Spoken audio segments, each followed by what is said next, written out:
வணக்கம் நண்பர்களே.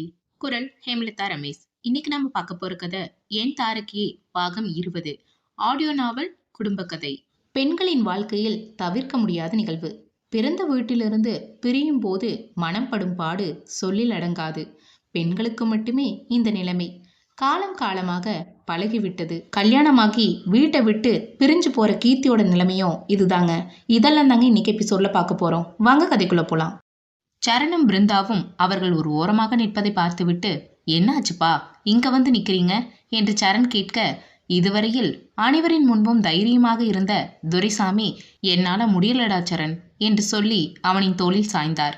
அவர்கள் நின்றிருந்த இடத்தில் ஒரு அறை இருக்க, சரண் அப்படியே அவரை அழைத்து கொண்டு உள்ளே செல்ல மங்கையும் பிருந்தாவும் பின்னால் சென்றனர். அப்பா, என்ன ஆச்சுப்பா, சின்ன குழந்தை மாதிரி முதல்ல கண்ணை தொடைங்க. இனிமேல் கீர்த்தி நம்ம வீட்டு பொண்ணு இல்லை, அப்படித்தானடா?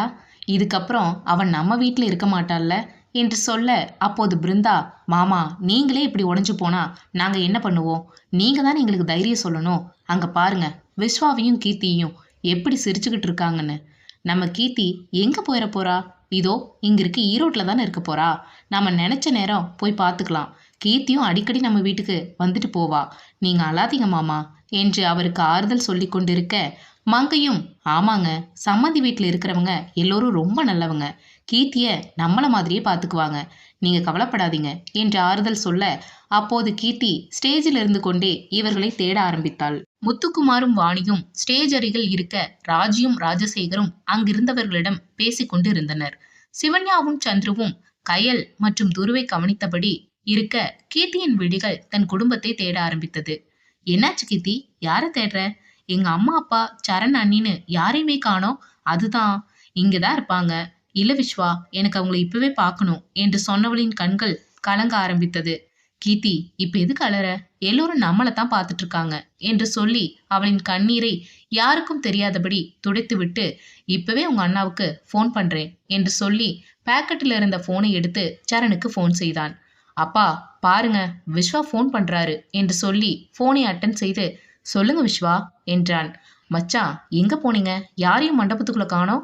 கீர்த்தி உங்களை காணோம்னு சொல்லி அலற மாதிரி இருக்கா என்று சொல்ல, இதோ உள்ளதான் இருக்கோம், இப்ப வரோம் என்று சொல்லி போனை கட் செய்து, அப்பா கீர்த்தி நம்மளை தேடுறாளாம், கண்ணை துடிச்சிட்டு வாங்க, நீங்க அலறத பார்த்தா அவ அழ ஆரம்பிச்சிருவா என்று சொல்ல, துரைசாமி தன் கண்களை துடைத்து கொண்டு, சரிடா, இனி நான் அழமாட்டேன் என்றார். சிறிது நேரத்தில் அனைவரும் அந்த அறையிலிருந்து வெளியே வர, கீர்த்தியின் கண்கள் ஒருவித ஏக்கத்துடன் அவர்களை பார்க்க ஆரம்பித்தது. பாருங்கப்பா, அவ எவ்வளோ ஏங்கி போயிருக்கான்னு. நீங்க இங்கேயே இருங்க, அவ கண்ணில் படுற மாதிரியே நான் போய் அவகிட்ட கொஞ்சம் பேசிட்டு வரேன் என்று சொல்லி சரண் ஸ்டேஜுக்கு செல்ல, பிருந்தா கையிலை பார்க்க சென்றாள். சரண் ஸ்டேஜ் ஏறியதும் கீர்த்தி அவனை சட்டென்று அணைத்து கொண்டாள். எங்கடா போனீங்க எல்லாரும், என்னை மட்டும் தனியா விட்டுட்டு என்று சொல்ல, சரண் அவளை தன்னிடமிருந்து தனியே பிரித்தெடுத்து, நாங்கள் அந்த ரூம்ல தான் இருந்தோம், முகூர்த்தத்துக்கு பூஜை சாமான் எல்லாம் ஐயர்கிட்ட போய் சேர்ந்துருச்சான்னு கேட்டுட்டு இருந்தேன். இங்க சத்தமா இருந்துச்சா, அதான் ரூம்ல போய் பேசினேன். இவங்க என் பின்னாடியே வந்துட்டாங்க, அவ்வளவுதான் என்று சொல்லி அருகில் இருந்த தண்ணீரை எடுத்து அவளை குடிக்க வைத்தான். அப்போது போட்டோ எடுப்பதற்காக பலர் காத்து கொண்டிருக்க, சரி கீர்த்தி, நான் இங்க கீழே தான் இருக்கேன், விஸ்வா கொஞ்சம் பார்த்துக்கோ என்று சொல்லி கீழே இறங்க, விஸ்வா தன் மனதில், ஒரு 5 மினிட்ஸ் அவங்கள காணோனதும் இப்படி பண்றாளே, நாளைக்கு எப்படி கல்யாணம் முடிஞ்சு நம்ம வீட்டுக்கு வரும்போது என்னெல்லாம் செய்ய போறாளோ என்று நினைத்து கொண்டே கீர்த்தியுடன் சேர்ந்து போட்டோவுக்கு போஸ் கொடுத்து கொண்டு இருந்தான். சிறிது நேரத்தில் போலீஸ் யூனிஃபார்ம் போட்டுக்கொண்டு 30க்கும் மேற்பட்ட போலீஸ் அதிகாரிகளுடன் அசிஸ்டன்ட் கமிஷனர் வர, சரணும் கமிஷனரின் நெருக்கத்தை பார்த்து அனைவரும் வாயெடுத்து நின்றனர். வந்தவர்கள் அனைவரும் மேடை ஏறி கீர்த்தி விஸ்வாவை ஆசீர்வாதம் செய்தனர். அப்போது விஸ்வாவின் சொந்தங்களில் பலருக்கு சரண் போலீஸ் என்பதே தெரிய வந்தது. அசிஸ்டன்ட் கமிஷனர் தியாகராஜ் சரணுடன் சில நிமிடங்கள் தனியாக பேசிவிட்டு கிளம்பி போகும்போது, சரண் அவருக்கு விஸ்வாவின் குடும்பத்தை அறிமுகம் செய்து வைத்தான். நேரம் ஆக ஆக ரிசப்ஷனுக்கு வந்தவர்கள் கலைந்து செல்ல ஆரம்பிக்க, அப்போது போட்டோகிராஃபர் ஃபேமிலி போட்டோவை எடுக்க ஆரம்பித்தார். முதலில் விஸ்வாவின் குடும்பம் கையில் வினியுடன் வீடியோ காலில் வந்து நிற்க, அப்போது ராஜசேகர் சிவன்யாவையும் சந்துருவையும், அங்க என்னடா பண்ணிட்டு இருக்கீங்க, துருவ தூக்கிட்டு வாங்க என்று சொல்ல, அதற்கு சந்துரு, இல்லப்பா இது ஃபேமிலி போட்டோ என்று இழுக்க, உடனே முத்துக்குமார், அப்ப நீ யாருடா என்று கேட்க, சிவன்யாவும் சந்துருவும் சத்தமே இல்லாமல் துருவுடன் சென்று அவர்களின் அருகில் நிற்க, போட்டோகிராஃபர் தன் கேமராவில் அதை பதிவு செய்தார். அதன்பின் கீர்த்தியின் குடும்பம் வந்து நிற்க, அதையும் பதிவு செய்து கொண்டார். வினோதினியும் சத்யாவும் வந்து நிற்க கீர்த்தி விஸ்வாவிடம் இவங்க தான் என்னோட பெஸ்ட் ஃப்ரெண்ட்ஸ், இவ வினோதினி, இவ சத்யா என்று அறிமுகம் செய்ய விஸ்வா ஹாய் சிஸ்டர்ஸ் என்ற ஒற்றை வார்த்தையில் அவர்களை தன் பக்கம் இழுத்துக்கொண்டான். அதன் பிறகு போட்டோகிராஃபர் போஸ் என்ற பெயரில் கீர்த்தியையும் விஸ்வாவையும் படுத்தி எடுக்க இருவரும் வேறு வழியின்றி தங்களின் குடும்பத்திற்காக அவர் சொல்லியபடி நிற்க ஆரம்பித்தனர். விஸ்வாவின் மனம் இதை ஒரு புறம் விரும்பினாலும் மறுபுறம் ஃப்ரெண்டுன்னு சொல்லிட்டு இப்படி நடத்துக்கலாமா என்ற கேள்வியை முன்வைக்க விஸ்வா தனக்குள் எழுந்த உணர்ச்சிகளுக்கு ஒரு பெரிய பூட்டை போட்டுவிட்டு அவளுடைய நண்பனாக நிற்க ரிசப்ஷன் இனிதே நிறைவடைந்தது. அடுத்த நாள் முகூர்த்தம் என்பதால் அனைவரும் அவரவர் அறையில் தூக்கம் வராமல் தவித்தனர். மண்டபத்தில் அனைவரும் தூங்காமலேயே அன்றைய இரவனை கழிக்க காலை 2 மணிக்கு பியூட்டிஷியன் கீர்த்திக்கு மேக்கப்பை ஆரம்பித்தார். துரைசாமியின் ஆசைப்படியே தலை முதல் கால் வரை தங்க நகைகளுடன் கீர்த்தி மணப்பெண்ணாக தயாராக அங்கு மணமகன் அருகில் இருந்து விஸ்வா பட்டு வேஷ்டி சட்டையுடன் வெளியே வந்தான். துருவும் கையிலும் ஆளுக்கு ஒருபுறம் சென்று அவன் கைகளை பிடித்து கொள்ள அனைவரின் கண்களும் விஸ்வாவின் மேல்தான் இருந்தது. விஸ்வாவை பட்டு வேஷ்டி சட்டையில் பார்த்ததும் அவனின் குடும்பம் இத்தனை வருட காத்திருப்பிற்கு பலன் கிடைத்ததாக உணர்ந்தனர். சரண் தன் மனதில் கீர்த்தி இன்னும் சிறிது நேரத்தில் வேறொரு வீட்டிற்கு செல்ல போகிறாள், இனி அந்த வீட்டில் தன்னிடம் சண்டையிட கீர்த்தி இருக்கப் போவதில்லை என்று நினைக்கும் போதே அவனின் மனம் கலங்க ஆரம்பித்தது. ஆனால் அதை வெளியே காட்டிக்கொள்ளாமல் பிருந்தாவிடம் நீ எங்காச்சும் அவ முன்னாடி அழுதுறாதடி, அப்புறம் அவளும் அழ ஆரம்பிச்சிருவா. யாரும் அவ கல்யாணம் முடிஞ்சு போகும்போது அழக்கூடாது. நான் அம்மா அப்பா கிட்ட சொல்லிட்டேன். சரி சரண், நான் என்னை கண்ட்ரோல் பண்ணிக்க ட்ரை பண்றேன் என்று சொல்லி அவனின் தோளில் சாய்ந்து கொண்டாள். சிறிது நேரத்தில் கீர்த்தியை ரெடி செய்து சத்யாவும் வினோவும் அவளை வெளியே அழைத்து வர சரண் அவளையே கண்கலக்கி பார்க்க ஆரம்பித்தான். நேற்று தன் அப்பாவிற்கு தைரியம் சொன்னவன் இன்று அவனை தன் உணர்வுகளை கட்டுப்படுத்த முடியாமல் தடுமாறி நின்றான். அப்போது ராஜி அவங்களுக்கு திருஷ்டியை எடுத்துவிட்டு இங்க பாருமா, இன்னையிலிருந்து நீ எங்க வீட்டு பொண்ணு, உன்னை எங்க பொண்ணு வினி மாதிரி தான் பார்க்குறோம் என்று சொல்லி அவளை தன்னோடு சேர்த்து அணைத்து கொள்ள நேற்று இரவு பிருந்தா அவளிடம் நீ அழுதா எங்க யாருக்கும் பிடிக்காதுன்னு தெரியும்ல, நாளைக்கு உனக்கு எவ்வளோ அழுக வந்தாலும் நீ அதை கண்ட்ரோல் பண்ணிக்கணும், நீ அழுதா அப்புறம் எல்லோரும் அழ ஆரம்பிச்சிருவாங்க என்று அவள் சொல்லியது நினைவுக்கு வர கீர்த்தி சரிங்கத்த என்றாள்.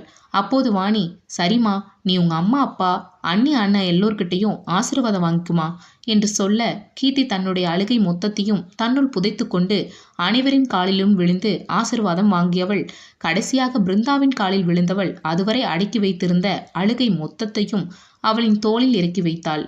I miss you so much அண்ணி என்று அவளை கட்டி கொண்டு அழ அருகில் இருந்த சரணை பார்த்து இனி உன் கூட நான் சண்டை போட இருக்க மாட்டேன்ல சரண் என்று சொல்ல சரணின் கண்கள் கண்ணீரை சிந்தியது.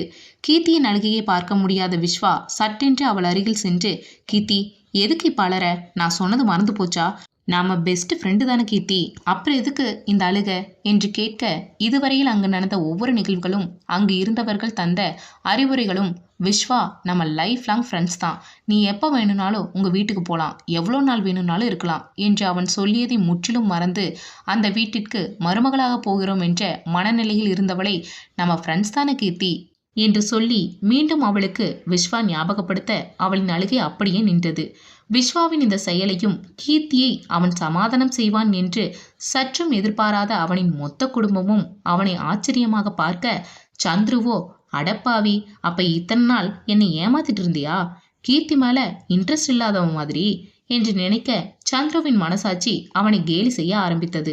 கீர்த்தியின் அழுகையை ஒரே நிமிடத்தில் நிறுத்திய விஸ்வாவை பார்த்து எனக்கு இப்ப உன் மேல முழு நம்பிக்கை இருக்கு, கீர்த்தி அளவிடாம பார்த்துக்கவன்னு அந்த நம்பிக்கையை கடைசியை வர நீ காப்பாற்றணும் என்று சொல்ல விஸ்வா சம்மதமாய் தன் தலையை அசைத்தான். அப்போது ராஜசேகர் கிளம்பலாமா, ஐயர் ஃபோன் பண்ணிட்டாரு என்று சொல்ல அனைவரும் கோவிலை நோக்கி கிளம்பினர். முதலில் விஸ்வாவின் கார் செல்ல அதை பின்தொடர்ந்து கீர்த்தியின் கார் சென்றது. கீர்த்தியின் மனது அவளிடம் என்ன கீர்த்தி நீ இப்படி அழுகிற, இது உனக்கு செட்டே ஆகல தெரியுமா, அதான் விஸ்வாவும் நீயும் ஃப்ரெண்ட்ஸ் தானே, அப்புறம் எதுக்கு நீ என்னமோ ஒரேடியா அவங்க வீட்டில் போய் செட்டில் ஆகிற மாதிரி ஃபீல் பண்ணுற, ஒரு மாசத்துல ஒரு வாரம் அவங்க வீட்டில் அப்புறம் எல்லாம் நீ உங்கள் வீட்டில் தானே இருக்க போற என்று சொல்ல அதில் சற்று தெளிந்தவளாக கார் டிரைவ் பண்ணி கொண்டிருந்த சரணிடம் ஆமா என்னடா நேத்து நீயும் கமிஷனரும் ரொம்ப நேரமாக பேசிட்டு இருந்தீங்க போல, என்ன விஷயம் என்றால் பழைய கீர்த்தியாக. அதெல்லாம் ஒன்றும் இல்லையே, எப்போதும் போல தான் பேசிட்டு இருந்தோம் என்றான் காரை ஓட்டியபடி. ஏய் நடிக்காதடா, எனக்கு தெரியாதா உன்னோட முகம் எப்பப்ப எந்த மாதிரி இருக்குன்னு, அண்ணி இவன் ஏதோ நம்மக்கிட்ட மறைக்கிறான், என்னன்னு கேளுங்க என்று சொல்ல, ஆமா நானும் கவனிச்சேன். ரொம்ப நேரமா பேசிட்டு இருந்தீங்க. என்னன்னு சொல்லு. கீர்த்தி கல்யாணம் முடியட்டும் சொல்றேன். இல்ல நீ இப்பவே சொல்லு. அப்பதான் நான் கல்யாணம் பண்ணிக்குவேன் என்று அடம்பிடிக்க, அப்போது சத்யாவும் வினோவும் அண்ணா சொல்லுங்க என்ன விஷயம் என்று கேட்டு அவர்களும் தொல்லை செய்ய, சரி ஓகே சொல்றேன். எனக்கு ப்ரமோஷன் கிடைச்சிருக்கு. நெக்ஸ்ட் வீக்ல இருந்து நான் ஏசிபியா சார்ஜ் எடுக்க போறேன். நாளைக்கு ஆர்டர் லெட்டர் வாங்கி கமிஷனர் ஆஃபீஸ்க்கு போகணும் என்று சொல்ல, கீர்த்தி சந்தோஷத்தில் குதிக்க ஆரம்பித்தாள். வாவ் சூப்பர்டா. எப்போ ட்ரீட் வைக்கிற? ஏய் எதுக்குடி இப்படி கத்துற? இன்னும் கொஞ்ச நேரத்தில் உனக்கு கல்யாணம். ஏன் கல்யாணம்னா கத்தக்கூடாதா என்று கீர்த்தி சொல்ல, அப்போது பிருந்தா ப்ரமோஷன் நெக்ஸ்ட் இயர் தானே கிடைக்குன்னு சொன்னேன். ஆமாண்டி, ஆனால் என்னன்னு தெரியல, திடீர்னு போட்டாங்க என்று சொல்ல, உடனே கீர்த்தி அப்ப அண்ணி நீங்களும் இவன் கூட சேர்ந்து சீட்டிங் பண்ணிட்டீங்களா என்றாள். உடனே சரண், ஏய் அப்படியெல்லாம் இல்லடி, ப்ரமோஷன் கிடைச்சு டியூட்டியில் ஜாயின் பண்ணிட்டு யூனிஃபார்ம் போட்டுட்டு ஸ்டாரோட வந்து சர்ப்ரைஸ் பண்ணலான்னு இருந்தேன். அதுக்குள்ள நீயே கண்டுபிடிச்சிட்ட. அப்புறம் கீர்த்தினா சும்மாவா என்றால் சரணின் தலையில் கொட்டியபடி. ஷூ கொட்டாதடி, வலிக்குது. இன்னும் கொஞ்ச நேரத்துல கோவில் வந்துரும். அப்பா அம்மா கிட்ட யாரும் சொல்லாதீங்க, சர்ப்ரைஸா இருக்கட்டும் என்றான். சரண் காரை கோவில் முன்பாக நிறுத்தியதும் பிருந்தா கீழே இறங்கி கீர்த்திக்கு கதவினை திறந்துவிட, காரிலிருந்து சிரித்துக்கொண்டே கீழே இறங்கினாள். விஸ்வா மணமேடையில் ஐயர் சொல்லும் மந்திரங்களை சொல்லிக் கொண்டிருக்க, அப்போது அவனுக்கு எதிராக கீர்த்தி நடந்து வந்து கொண்டிருந்தாள். பிருந்தா கீர்த்தியை அழைத்து வந்து விஸ்வாவின் அருகில் அமர வைக்க, கையிலும் துருவும் ஆளுக்கு ஒரு புறம் அமர்ந்து கொள்ள, சந்துரு அங்கு நடப்பதையெல்லாம் வீடியோ காலில் வினிதாவுக்கு காட்டிக் கொண்டிருந்தான். அப்போது விஸ்வா கீர்த்திக்கு மட்டும் கேட்கும்படி, எதுக்கு நீ அலற? உங்க அண்ணன் நீ அழுதா என்னை உண்டு இல்லைன்னு பண்ணிடுவாரு தெரியும்ல. நான் ரொம்ப அப்பாவி, என்னால போலீஸ் அடியெல்லாம் தாங்க முடியாது, கொஞ்சம் கருணை காட்டுமா என்று சொல்ல கீர்த்தி புன்னகைக்க ஆரம்பித்தாள். கீர்த்தியின் மொத்த குடும்பமும் அவளின் சிரிப்பை பார்த்து ஆனந்த கண்ணீரில் மிதக்க, விஸ்வாவின் குடும்பமோ தங்களின் வேண்டுதலுக்கு பலன் கிடைத்த மகிழ்ச்சியில் இருந்தனர். அப்போது ஐயர் தாலியை எடுத்து விஸ்வாவின் கையில் தந்து, மாங்கல்யத்தை பொண்ணு கழுத்துல கட்டுங்க, கெட்டி மேளம் என்று சொல்ல, விஸ்வா கீர்த்தியிடம் லைஃப் லாங் நாம ஃப்ரெண்ட்ஸ், பக்கா ப்ராமிஸ் என்று கேட்க, அவளோ நாம life long best friends, Pinki promise என்று சொல்ல, உடனே விஸ்வா அவளின் கழுத்தில் மாங்கல்யத்தை அணிவித்து தன்னில் பாதியாக்கி கொண்டான். விஸ்வா அனைவரின் ஆசிர்வாதத்துடன் கீர்த்தியின் கழுத்தில் மாங்கல்யத்தை அணிவித்து தன்னில் சரிபாதியாக ஏற்றுக்கொண்டான். கீர்த்தியும் விஸ்வாவும் அக்னியை 3 முறை சுற்றி வந்து இன்ப துன்பங்களிலும் அன்பிலும் கோபத்திலும் எப்போதும் ஒருவரை ஒருவர் பிரிய மாட்டோம் என்று ஒருவருக்கொருவர் சத்தியம் செய்து கொடுத்தனர். விஸ்வா அங்கு வைத்திருந்த அம்மியின் மீது கீர்த்தியின் காலை எடுத்து வைத்து மெட்டியையும் அணிவித்தான். சாமி அடுத்து என்ன என்று சரண் கேட்க, அதற்கு ஐயர், சத்திய வாக்கு தந்து அம்மி மிதிச்சதுக்கு அப்புறம் மாலை மாற்ற வேண்டியதுதான். மாப்பிள்ள நீங்க போட்டிருக்க மாலையை எடுத்து பொண்ணு கழுத்துல போடுங்க என்று சொல்ல, விஸ்வாவும் அதே மாதிரி செய்தான். இப்ப நீங்க மாப்பிள்ள கழுத்துல மாலையை போடுங்க என்று சொல்ல, அப்போது சந்துரு அவன் காதில் நல்லா நிமிர்ந்து நில்லடா, கீர்த்தி எப்படி மாலை போடான்னு பார்க்கலாம் என்று சொல்ல, விஸ்வாவின் மனது அவளிடம் விளையாட வேண்டும் என்று இம்சை செய்ய, விஸ்வா தலையை குனியாமல் நிமிர்ந்து நின்றான். விஸ்வா என்ன செய்யற, குனி என்று சொல்ல, அப்போது சிவன்யா, அண்ணா எல்லாம் குனிய மாட்டாரு, நீ முடிஞ்ச மாலையை போடு பார்க்கலாம் என்று சொல்ல, உடனே சரண் கீர்த்தியை தூக்கி தன் தோளில் வைத்து கொள்ள, இதை சற்றும் எதிர்பார்க்காத விஸ்வா திகைத்து நின்றான். என்ன விஸ்வா அப்படியே சாக்காகிட்ட, இந்த மாலையை வாங்கிக்கோ என்று அவனின் கழுத்தில் மாட்டிவிட, சிவன்யாவும் சந்துருவும் மிஸ் ஆகிருச்சே என்ற பாணியில் நின்று கொண்டிருந்தனர். கீர்த்தி மாலையை போட்ட பிறகு, சிவன்யா இப்போ ஓகேவாமா என்று சரண் கேட்க, இது போங்காட்டம் போங்கண்ணா என்று பொய்யாக கோபித்து கொள்ள அனைவரும் சிரிக்க ஆரம்பித்தனர். சிறிது நேரத்தில் முகூர்த்தம் முடிந்து சந்துரு அனைவரையும் சாப்பிட அங்கு அருகில் இருந்த ஒரு ஹோட்டலுக்கு அழைத்து செல்ல, அங்கு கந்தசாமியும் செல்வியும் நின்றிருந்தனர். 2 குடும்பமும் ஹோட்டலுக்குள் செல்ல, அவர்களுக்கு பின்னால் வந்து கொண்டிருந்த கீர்த்தி கடைக்குள் இருந்த செல்வியையும் கந்தசாமியையும் பார்த்து, நீங்க இங்க என்று உணர்ச்சி வசப்பட்டு கேட்க, அப்போது கந்தசாமி, மன்னிச்சுக்கம்மா, கல்யாணத்துக்கு வர முடியல, இன்னைக்கு தான் கடத்திறப்பு விழா, அதோட நீங்க கல்யாணம் முடிச்சுட்டு நேரா இங்க வரதா தம்பி சொல்லிச்சா, அதனால தான் என்று விஸ்வாவை காட்டி சொல்ல, அப்போது செல்வி, என்னங்க வெளியவே நிக்க வச்சு பேசிட்டு இருக்கீங்க, உள்ள கூட்டிட்டு வாங்க என்று சொல்ல, கந்தசாமி உள்ள வாங்க என்று சொல்லி முன்னே செல்ல, அப்போது கீர்த்தி விஸ்வாவிடம், என்ன விஸ்வா, நான் இவங்களை கல்யாணத்துக்கு கூப்பிடவே மறந்து போயிட்டேன், ஆனா இவங்க என்கிட்ட வர முடியலன்னு சாரி சொல்றாங்க, அப்புறம் நீங்க எப்ப இவங்களை மீட் பண்ணி சாப்பிட வரதா சொன்னீங்க? கீர்த்தி, எல்லோரும் நம்மளை தான் பார்த்துட்டு இருக்காங்க, எல்லாத்தையும் உனக்கு நான் அப்புறமா சொல்றேன் என்று சொல்ல, கீர்த்தியும் அனைவரும் தங்களையே பார்த்து கொண்டு இருப்பதை உணர்ந்து அமைதியாக விஸ்வாவின் பின்னால் வந்தாள். அங்கிருந்த சர்வர்கள் அனைவரும் பரிமாற, கீர்த்திக்கும் விஸ்வாவுக்கும் செல்வியும் கந்தசாமியும் பரிமாற ஆரம்பித்தனர். அப்போது ராஜசேகர், என்ன பொண்ணு மாப்பிள்ளைக்கு மட்டும் ஹோட்டல் ஓனரே பரிமாறுறாங்க என்று கேட்க, அப்போது கந்தசாமி, தம்பி தான் எங்க வாழ்க்கையில ரொம்ப முக்கியமானவர் என்றார். ராஜசேகரும் முத்துக்குமாரும் ஒருவரையொருவர் பார்த்து கொள்ள அப்போது சரண், நீங்க என்ன சொல்றீங்க என்று கேட்க உடனே விஸ்வா, அது மச்சான், இன்னைக்கு தான் கடை ஓப்பன் பண்ணியிருக்காங்க, நாம தான் முதல் கஸ்டமர், அதுக்கு தான் அப்படி சொல்றாரு என்று சொல்ல கந்தசாமியும் ஆமாம் என்பது போல அமைதியாக நின்றார். சிறிது நேரத்தில் அனைவரும் சாப்பிட்டு முடித்துவிட கீர்த்தியும் விஸ்வாவும் அவர்கள் இருவரின் காலில் விழுந்து ஆசிர்வாதம் வாங்கி கொண்டனர். அப்போது துரைசாமி, அந்த மறுவீடு சடங்கையும் நாம இன்னைக்கே முடிச்சிடலாம், நீங்க பொண்ணு மாப்பிள்ளையை கூட்டிட்டு போனா நாங்க பின்னாடியே வந்து கூட்டிட்டு வந்துடுறோம் என்று சொல்ல அதற்கு முத்துக்குமார், இன்னைக்கே மறுவீடு போகணும்னா ரொம்ப லேட் ஆகிருமே, அதுவும் இல்லாம ஏற்கனவே இவங்க ரொம்ப டயர்டா இருக்காங்க, அதனால நேரா உங்க வீட்டுக்கு போயிடலாம், நீங்க என்ன சொல்றீங்க என்று ராஜசேகரை பார்த்து கேட்க, அதுதான் நீயே முடிவு பண்ணிட்டில, அப்படியே பண்ணிடலாம், நாம கீர்த்தி வீட்டுக்கே போலாம் என்று சொல்ல அடுத்த அரை மணி நேரத்தில் அனைவரும் கீர்த்தியின் வீட்டு வாசலில் நின்று கொண்டிருந்தனர். விஸ்வா மற்றும் கீர்த்திக்கு ஆரத்தியை எடுத்து பிருந்தா இருவரையும் உள்ளே அழைத்து வர குடத்தில் மோதிரத்தை போட்டெடுக்கும் சடங்கு நடைபெற அதில் 3 முறையும் கீர்த்தியை வெற்றியினை தட்டிச் சென்றாள். இல்ல, அவளை வெற்றி பெற வைத்தான். கீர்த்தி ஒவ்வொரு முறையும் மோதிரத்தை எடுக்கும் போதும் அவளின் முகத்தில் இருந்த சந்தோஷத்தை பார்த்து அவனையும் அறியாமல் ரசிக்க ஆரம்பித்தான். இதோ கீர்த்தி அவர்களை பிரிந்து செல்ல போகும் தருணம் வந்தது. அப்பா, நாம் இப்ப கிளம்புனாதான் 6 மணிக்குள்ள வீட்டுக்கு போக முடியும் என்று சந்துரு சொல்ல அப்போது ராஜசேகர் மணியை பார்க்க மதியம் 2ஐ காட்டியது. அதுக்குள்ள மணி 2 ஆகிருச்சா?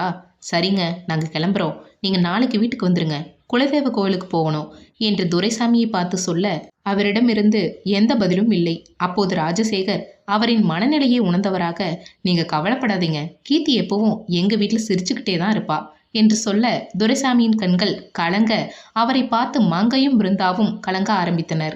இதையெல்லாம் கவனிக்காத கீர்த்தி கயல் மற்றும் துருவுடன் விளையாடி கொண்டிருந்தாள். அப்போது போன் பேசி முடித்துவிட்டு உள்ளே வந்த சரண் இவர்கள் கலங்கி நிற்பதை பார்த்து, என்ன செய்றீங்க, நேத்து தானே சொன்னேன், நாம் அழுதா கீர்த்தி எப்படி சந்தோஷமா போவா, நாம அவளை சந்தோஷமா தான் அனுப்பி வைக்கணும் என்று சொல்ல அப்போது முத்துக்குமார், ஆமா, சரண் சொல்றது சரிதான், நீங்க இப்படி ஃபீல் பண்ணுனா கீர்த்தி எப்படி ஹாப்பியா இருப்பா, கீர்த்தி இதோ இங்கிருக்கு ஈரோட்டில் தானே இருக்க போறா, நீங்க நினைச்சதும் வந்து பார்க்கலாம், அவளும் அடிக்கடி வந்துட்டு போவா என்று துரைசாமிக்கு சமாதானம் சொல்ல வாணியும் ராஜியும் மங்கையையும் பிருந்தாவையும் சமாதானம் செய்தனர். சிவன்யா உள்ளே சென்று கீர்த்தியிடம், உன்னோட பேக் எடுத்துக்க கீர்த்தி, நாம கிளம்பலாம் என்று சொல்ல ஏற்கனவே பேக் செய்து வைத்திருந்த ட்ராலியை இழுத்து கொண்டு வெளியே வர அவளின் குடும்பம் மொத்தமும் சிரித்த முகத்துடன் கீர்த்தியை அனுப்பி வைக்க தயாராக இருந்தனர்.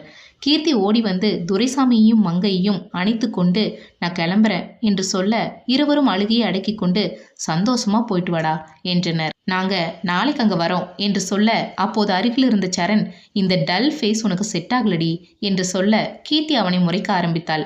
அப்போது பிருந்தா கயலிடம், அத்தைக்கு பாய் சொல்லு என்று சொல்ல கயல் கீர்த்தியை அணைத்து கொண்டு, அத்தை எங்க போற என்னை விட்டுட்டு என்று கேட்க கீர்த்தியின் கண்கள் கலங்க ஆரம்பித்தது. உடனே பிருந்தா, உன்னோட அத்தைக்கு உடம்பு சரியில்லடா செல்லம், அதான் இவங்க எல்லோரும் ஹாஸ்பிட்டலுக்கு கூட்டிட்டு போறாங்க ஊசி போட, நீ உங்க அத்தை கூட போனா டாக்டர் உனக்கும் ஊசி போட்டுருவாங்கல்ல என்று சொல்ல உடனே கயல், சரியத்தை நீ போய் ஊசி போட்டுட்டு வா, நீ வந்த அப்புறம் நம்ம விளையாடலாம் என்று சொல்ல விஸ்வாவின் குடும்பமும் கலங்க ஆரம்பித்தது. சந்துரு காரை ஸ்டார்ட் செய்ய அந்த காரில் விஸ்வா, கீர்த்தி, சிவன்யா, துரு ஏறிக்கொள்ள முத்துக்குமாரிடம் காரில் ராஜி, வாணி, ராஜசேகர் ஏறியதும் 2 கார்களும் ஈரோட்டை நோக்கி புறப்பட கீர்த்தி மட்டும் காரிலிருந்து எட்டி பார்த்தபடி தன் குடும்பத்தை கண்ணில் நிரப்பிக்கொண்டு சிறகு முளைத்த பறவை போல தன் வீட்டை விட்டு கிளம்பினாள்.